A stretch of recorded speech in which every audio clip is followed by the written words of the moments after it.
We're reaching for your path of least resistance. And we want you all to hear that sometimes what you're asking for in the moment, you're not ready to let in. So what you get back is the letting in process rather than what you're asking for.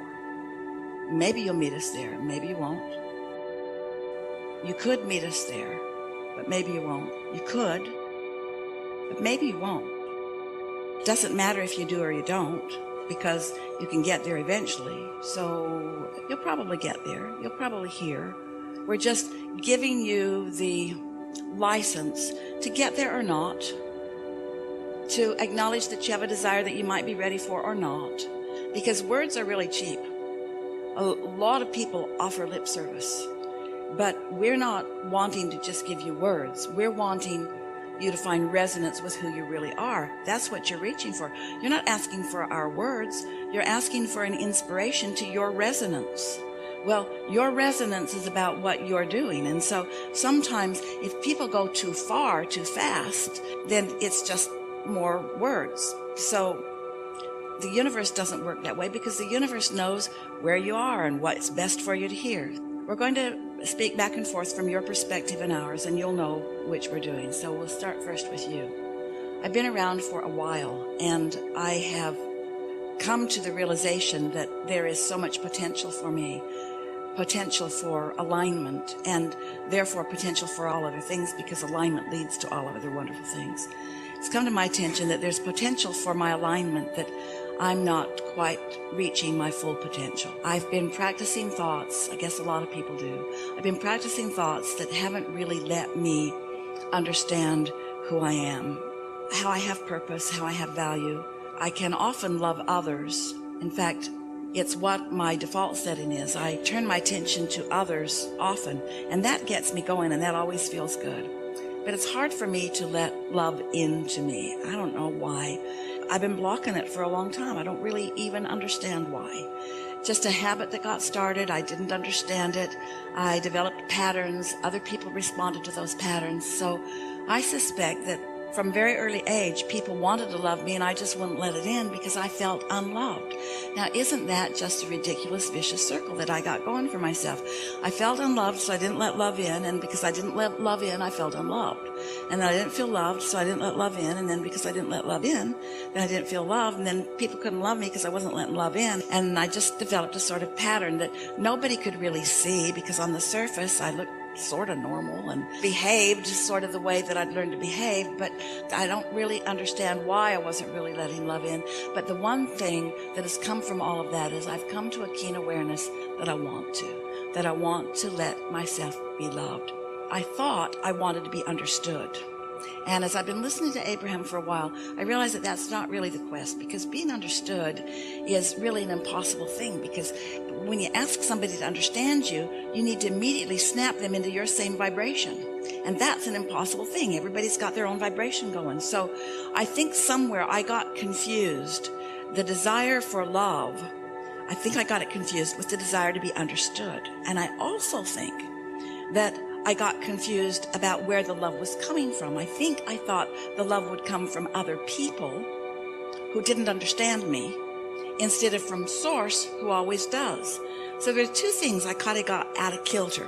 I got confused about being loved and being understood, and I looked for people that couldn't really understand me to be the reason that I felt love. I realize now how screwy that whole thing was and why it didn't work. And I'm relieved that I'm not failing at something that should work, because it couldn't work. So I'm sort of feeling some relief that I was looking for love in all the wrong places and getting mixed up about whether I was really wanting love from them or understanding from them, which really is not possible.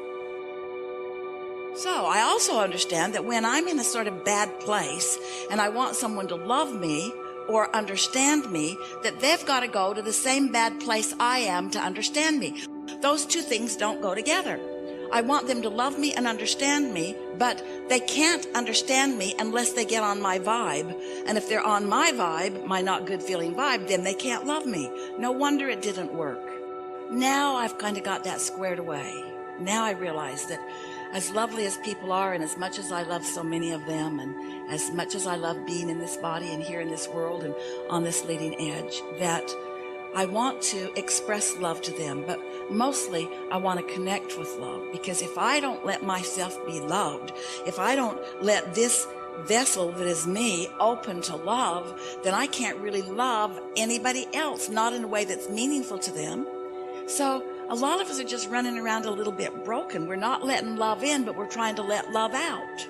So we're not going back to the well of replenishment. We're just loving and serving and trying to be of value and getting depleted and getting exhausted and getting overwhelmed because we're not letting it in. It's like never breathing air in and always breathing it out. You can't get too far with that. Pretty soon you got to start breathing it in, or you have nothing to breathe out. And so I'm more clear about all of this. So I'm no longer wanting to look to others for that replenishment, although sometimes you can find it. Sometimes somebody's all tuned in, tapped in, turned on, and they got it going and blowing. And when they hold me as their object of attention, I can feel it. And I do like that, but I don't want to depend on somebody else's connection for that, because they've got stuff they're doing too. And I don't need anybody else's connection. I've got my own straight line to it. I've got my own vortex. I've got my own valve that I can open wide to it. And often I do. Sometimes I do. Sometimes I do it more easily than not. It sort of depends on the momentum that got going. But more and more, I accept these things. I know that Source exists.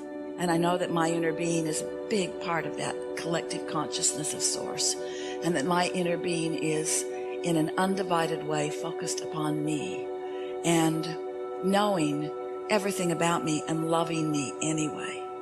That my inner being is loving my becoming and is never holding me responsible for what I've come to, because I'm eternal. I'm never going to get done.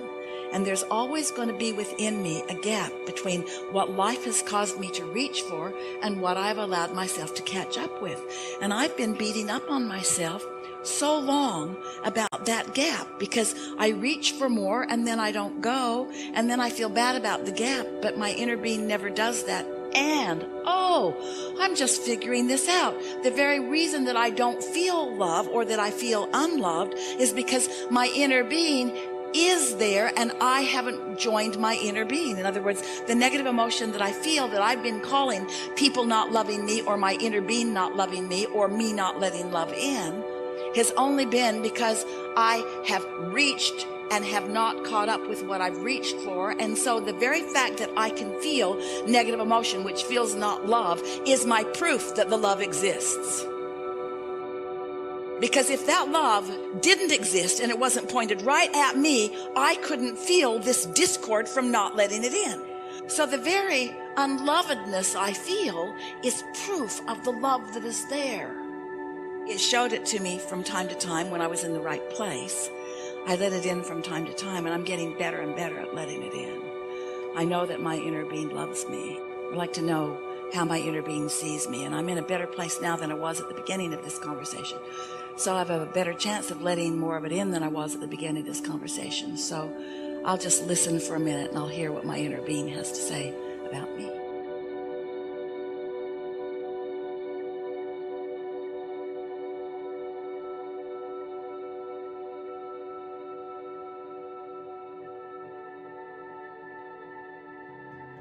This environment has the wherewithal to inspire a desire within you. This environment has the wherewithal to deliver. I am beginning to understand that I am more than I see here in this physical body. I acknowledge that there is a larger part of me, a source energy part of me, that is truly the essence of who I am. And I accept that a part of that consciousness is now flowing in this physical body. And so there is a sort of duality going on within me, where I have this stable beginning and becoming, and then there is the part of me that is focused here in this physical body. And I understand with clarity the value of the two parts of that which I am. I can feel the eternalness of who I really am, and I can feel the specifics of who I am in this human form on this leading edge time-space platform. And I am beginning to feel appreciation for the contrast that surrounds me, that once I condemned, now I embrace, because I can feel that the contrast is inspiring yet another new idea from me. And I remember feeling a new idea being born within me and hating the birthing of it because it was an idea that I did not believe, and therefore it brought me pain. But now I'm experiencing the thrill of giving birth to ideas, and even though I don't know how or when or who it will come about, I don't know where, I don't have the details of how it will unfold, I do have faith or belief in the laws of the universe, and I am knowing that I am a creator who, having given birth to this idea, will be given all of the advantages of the resources of Source in order to accomplish it. So while I stand in this place of wanting something that I have no way of figuring out how it's going to be, I am feeling soothed in the awareness of it. No, more than soothed. I not only feel soothed about having given birth to an idea of something that I want, I'm feeling enlivened by it, because the larger part of me knows unequivocally that I am the creator of my own experience, and that larger part of me is not only looking at it and agreeing with it, but has become the vibrational equivalent of it. In fact, the larger part of me has already become what I'm asking for, and so now it's only a matter of the rest of me catching up with it. And now that I know what I know, I don't think this is going to be too much trouble. When I move in the direction of catching up with it, I feel better, and when I move in opposition of catching up with it, I feel worse.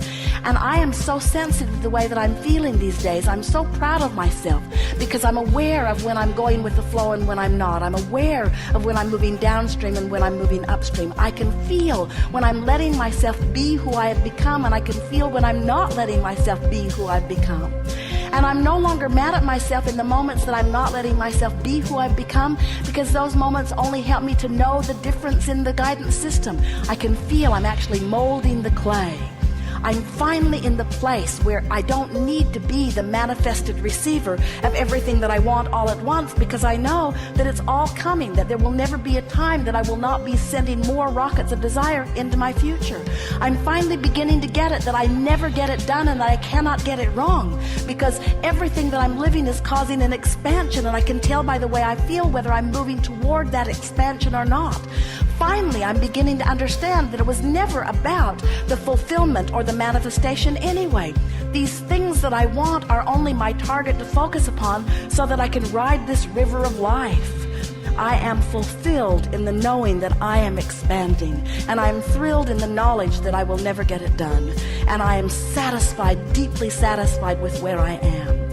I'm thrilled in knowing that I am where I am, and that I'm putting the boat in the water wherever I am, and my knowledge that the stream is flowing downstream, ever flowing toward all that I have become, is enough for me to feel satisfaction in where I am. No more will I nitpick as I measure the distance between where I am and where I want to be. Instead, I flow on this joyous river, and I experience the exhilarating feeling of motion toward my expansion. I can feel that the source within me loves me and adores me and has become the expanded version. And I can feel that there's no remorse or discomfort whatsoever in the being of my source. My source not for a moment looks at me where I stand and compares where I am to where it is and mocks me in the not achievement. Instead, the source within me that is expanded as a result of what I have lived stands in loving appreciation of all that I have become and calls me never-endedly toward it. And now I get it, that that's what life is, that the duality of me, that the source energy that was willing to come forth, that expanded out further, and now the physical part of me that's willing to catch up, I now get my place in this universe. I'm important to the expansion of the universe, and it's time for me to receive the benefit of my expansion. And now I know how.